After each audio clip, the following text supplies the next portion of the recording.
Olá a todos, vamos falar sobre o padrão microbiológico do pescado.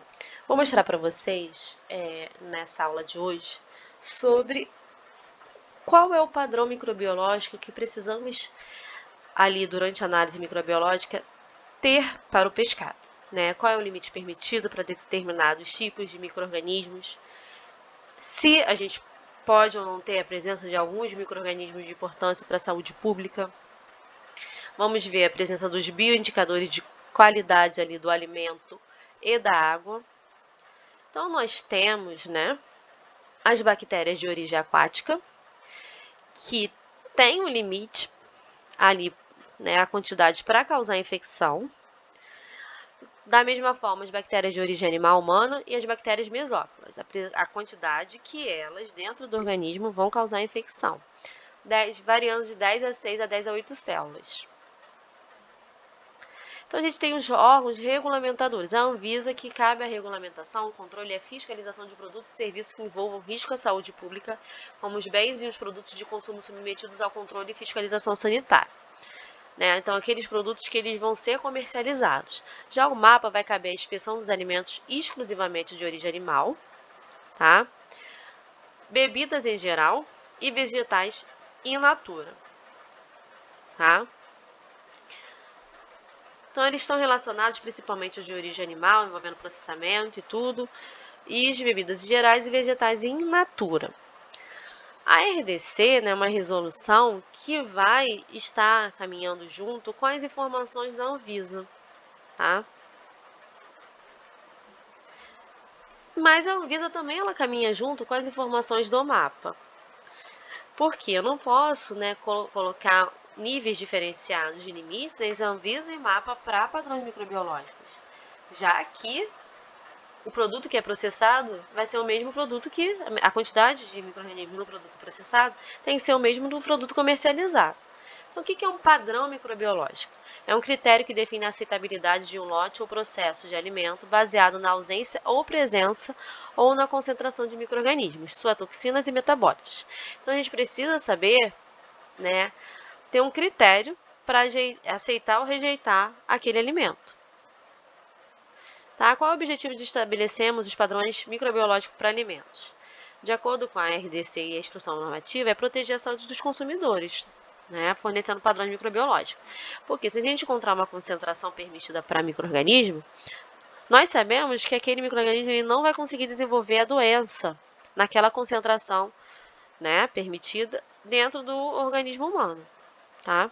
Se a gente deixa passar uma concentração daquele micro-organismo ali na regulamentação. Por que estabelecer padrões microbiológicos?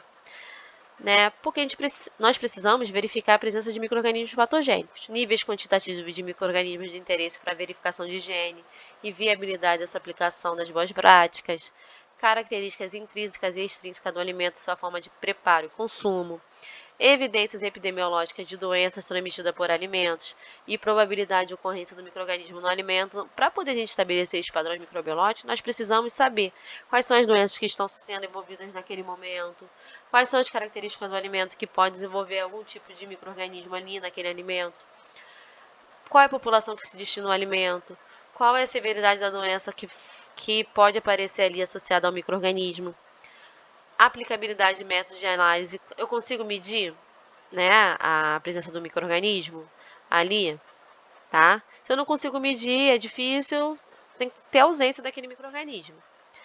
E as normas e padrões internacionais. Então, nós buscamos muitas informações externas para estabelecer as nossas normas.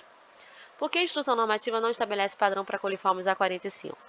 Então, até, né, a última instrução, a gente tinha a coliformes A45. Hoje em dia, a gente tem, né, na Anvisa, a verificação da Escherichia coli, porque o foco da Anvisa é a saúde pública, né? O mapa ele já tem a qualidade, né? Por isso que ele vai verificar a coliformes A45. Já a Anvisa ela vai diretamente para a Escherichia coli somente, porque é uma espécie que, como eu já falei para vocês, ela pode ser uma bioindicadora, mas algumas cepas, elas podem ser patogênicas, tá? Então, a Anvisa vai diretamente para a Escherichia coli. Então, assim, a instrução normativa teve como objetivo estabelecer limites, principalmente para micro-organismos patogênicos ou para micro-organismos indicadores de contaminação ou falhas de processamento. Tá? Então, ela preferiu, né, chegar diretamente no foco, que é a Escherichia coli, 90% das amostras, enquanto, né, o mapa ainda ele verifica 45 graus, porque tem mais, né, a parte da qualidade, né, tem tanto a qualidade em si, como também a segurança, mas ainda a gente tem o problema maior na qualidade ali, que fica direcionada para o mapa.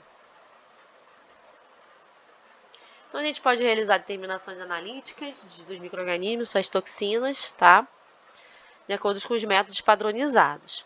Um critério microbiológico pode fornecer informação sobre a segurança do produto, a higiene do produto, a adesão às boas práticas de fabricação, manutenção da qualidade do produto durante a vida útil.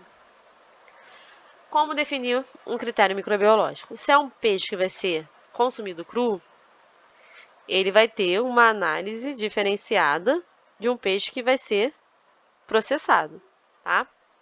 Então, os limites são mais rigorosos. Então, de acordo com a literatura, em peixes e moluscos a gente pode encontrar diversos tipos de micro-organismos, mas nem todos esses estão contidos na legislação, tá? Os que tem, para a maioria, é Salmonella, Staphylococcus e Escherichia coli. Para camarão, a gente tem a Listeria. Então, para qualquer micro-organismo, nós devemos ponderar a concentração do perigo no gênero alimentício, a dose infecciosa, a via probabilidade de transmissão, os hábitos de consumo, para saber se ali a gente pode ter a presença da doença, se a gente tiver uma quantidade acima permitida ali, né, durante a metodologia de identificação do patógeno. Então, eu consigo, né, para a salmonela, eu não posso ter a presença dela, porque ela, em uma célula, ela pode causar infecção. Então, não posso ter a presença dela. A listéria, por exemplo, a gente tem para camarão e para diversos tipos de alimentos. É um limite, né, de 10 a 2, tá? Limite mínimo a gente não tem nem o máximo, tá? Mas aí esse limite ele é estabelecido, o limite mínimo, mas você não pode ter nenhum. A gente analisa 5 a 10 amostras. Em 10 amostras analisadas, por exemplo, na listéria, a gente não pode nem ter nenhuma com essa contaminação. Então, é um limite, né, que fica abstrato. A Escherichia coli, 5 amostras, 2 casos que podem ter de 10 a 2 unidades formadoras de colônia, tá?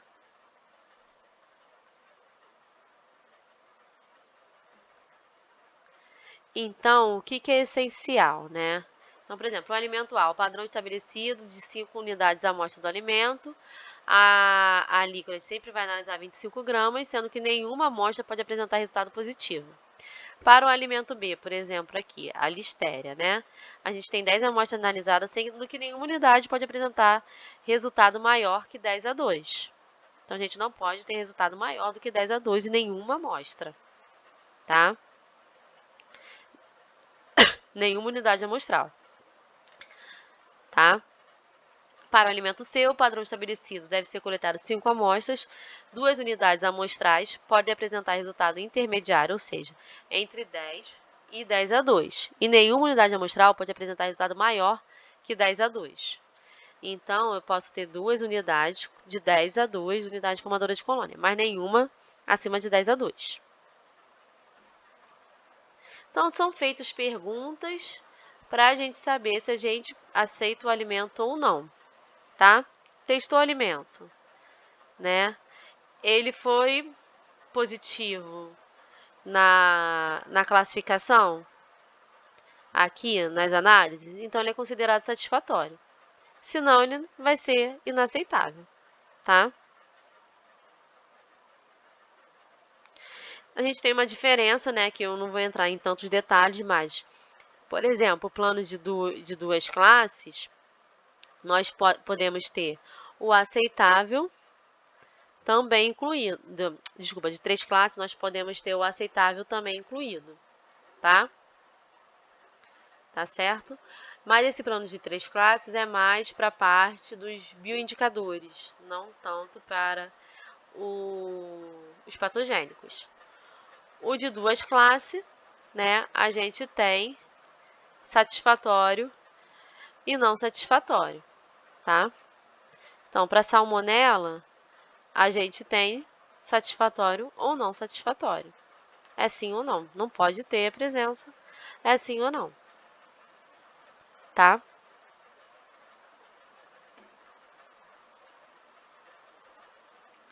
Três casos é mais para presença, né?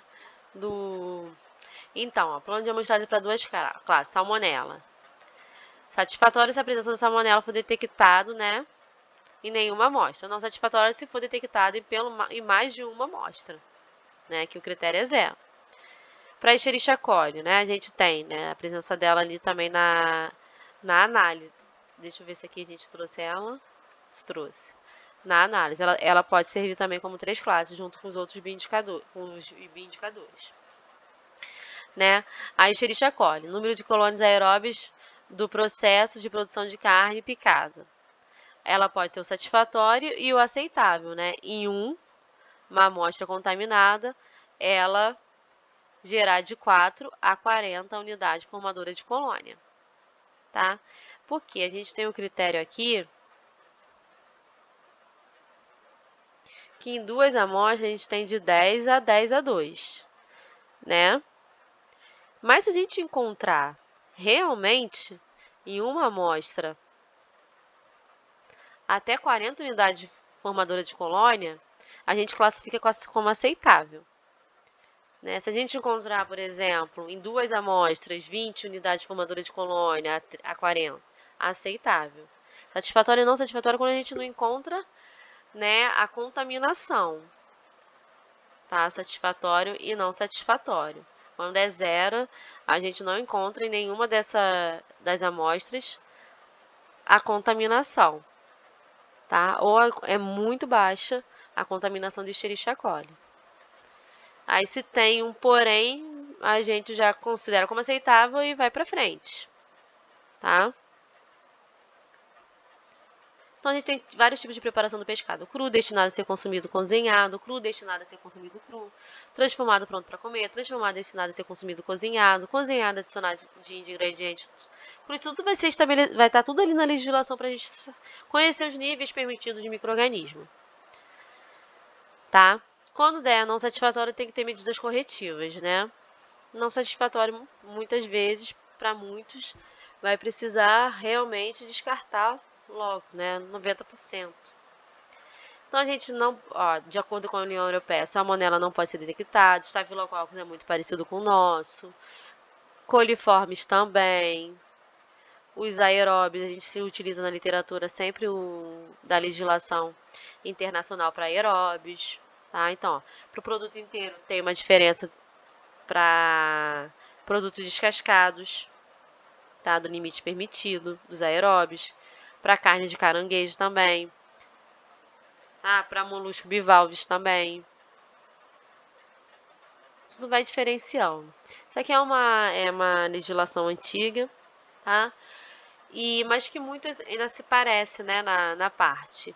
Por exemplo, para coliformes totais, a gente já tem uma tolerância, né, considerada para coliforme termotolerante, que ficou de 10 a 100, e para coliformes totais tem uma tolerância até mesmo um pouco maior do que nessa tabela, tá? A portaria do pescado resfriado, Escherichia coli limite mínimo e máximo, estafilococcus coagulase positiva também, de acordo com a Anvisa, isso aí é de 97, tá? Então são muitos parecidos, acaba sendo um limite bem parecido com a parte da Anvisa, né? O mapa, a quantidade permitida pela Anvisa. A instrução normativa do pescado salgado seco também. Ó, 4,40, né? Já chega no aceitável. Do peixe congelado. Do camarão, ó, a listéria ali. Tá? Existe uma portaria da Depará.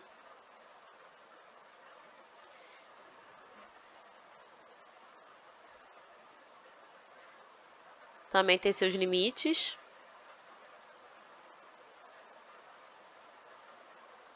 Ó, com valores abaixo de 50 unidades formadoras de colônias, tá? Para coliformes totais a 45 graus. Mas sempre dentro do padrão ali, ó, da Anvisa, tá? Os que são mais processados toleram uma quantidade, né, maior, porque você não vai chegar a ter essa quantidade.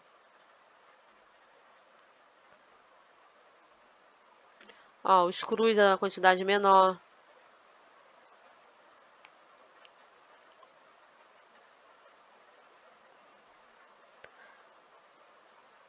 Então, o certo é a gente sempre ter rastreabilidade em todos os pontos da produção, tá? Para evitar a contaminação que venha da despesca até o processamento. Ainda mais se o produto não for processado. Então, a análise, ela vai em relação à inspeção, ela vai desde a despesca da matéria-prima no recebimento, durante o processamento, os locais de etapas críticas, para ver se não tem a presença do micro-organismo ali. Com tudo isso, nós precisamos de quê? De ótimas condições higiênico-sanitárias de processamento da matéria-prima, tá? Para evitar mesmo contaminações externas. Nós já temos o problema, né, da perecibilidade do pescado. Se a gente traz micro-organismo ali, vai aumentar a rapidez dessa perecibilidade, a deterioração. Ou a gente pode trazer até um patógeno ali. Então, o local também que é cultivado, ele é importante para a matéria-prima, tá? E o local que é processado. Surtos, contaminações e denúncias, vai entrar em campo a rastreabilidade ali de onde surgiu esse surto. Qual etapa ali durante o processamento que teve alguma falha. Tem testes que são feitos, né, ali no momento da inspeção, é o teste da histamina, a rastreabilidade microbiológica, tá? A carne de mexilhão, por exemplo, ela foi avaliada, né, no estudo e teve uma grande quantidade de coliformes. Aí a gente vocês vão responder para mim esse trabalho, eu vou deixar ali para vocês trazerem na próxima aula.